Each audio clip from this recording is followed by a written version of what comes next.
ఓ cinema shooting లో dance చేస్తూ ఉండగా హీరోయిన్ రష్మికకు తీవ్ర గాయమైనట్లుగా తెలుస్తోంది. తుంటి భాగంలో రష్మికకు బలమైన గాయం అయినట్లుగా తెలుస్తోంది.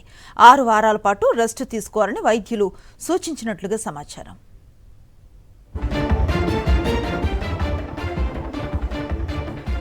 ఇదే అంశానికి సంబంధించి పూర్తి డీటెయిల్స్ అందిస్తారు మా ప్రతినిధి సతీష్. సతీష్, అసలేం జరిగింది?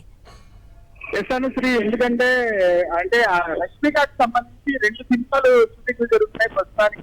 రణబాలి సినిమా షూటింగ్ ఒకటి, తర్వాత మైసా సినిమా షూటింగ్ ఒకటి, 2 జరుగుతున్నాయి. ఈ రెండింటికి సంబంధించి ఆవిడ తీవ్రంగా రణబాలి షూటింగ్ లోనేమో డాన్స్ చేస్తున్నారు, డాన్స్ సీక్వెన్సెస్. మైసా షూటింగ్ లోనేమో ఫైటింగ్ సీక్వెన్సెస్ జరుగుతున్నాయి. ఈ రెండింటికి సంబంధించి ఆవిడ ఎన్నో రోజుల నుంచి సాధన చేస్తున్నారు. ముఖ్యంగా ఫైటింగ్ సంబంధించి ఆవిడ ప్రత్యేక శిక్షణ తీసుకుంటున్నారు, అలాగే డాన్స్ సంబంధించి శిక్షణ తీసుకున్నారు. దీంట్లో భాగంగా షూటింగ్ లో ఉండి సడన్ గా ఈ రణబలి షూటింగ్ లో ఆవిడ డాన్స్ చేస్తుండగా చాలా బలంగా చాలా గాయం అయినట్టుగా ఉండటంతో వైద్యుల్ని సంప్రదించారు. వైద్యులు వచ్చి మొత్తం తీసుకున్న తర్వాత ఆ తుంటి భాగంలో బలంగా గాయం అయినట్లుగా కూడా వాళ్ళు గుర్తించి ఖచ్చితంగా 6 వారాలు అయితే ఖచ్చితంగా రెస్ట్ తీసుకోవాల్సిందే అని చెప్పి చెప్పడం జరిగింది.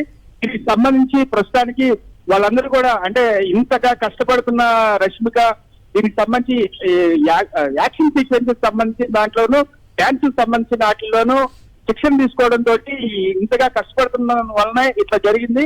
ఖచ్చితంగా 6 వారాలు అయితే తీసుకోవాల్సింది ఎట్టి పరిస్థితులు అని చెప్పేసి వాళ్ళు చెప్పడం జరిగింది. Anusri. Right, thank you Satish.